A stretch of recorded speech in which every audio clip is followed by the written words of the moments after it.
Hello everybody, welcome back to our channel. In today's video, I'm gonna help you to log into MyFordBenefits account. Watch this video till the end. If you're new to our channel, subscribe our channel and tap bell icon so that you won't miss any upcoming videos of our channel. Before starting this video, let me tell you about MyFordBenefits. MyFordBenefits is one of the most amazing online portal presented by Ford Motor Company Management for the benefit of its employees and customers.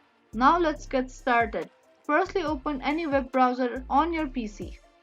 Now type myfordbenefits.com and press enter on your keyboard. After that, you will land it on its official login page. Enter your Ford Benefits user ID that has been provided by the company and password of your account. You can tick show password if you want to confirm your password. In case you forget your user ID or your password, you can reset by clicking forget your user ID or password link. Now after filling all the details, click on log on to get login to your account. I hope this video helped you to log into your account, and if did, don't forget to hit thumbs up button and subscribe our channel. I will be back with more videos. Keep watching.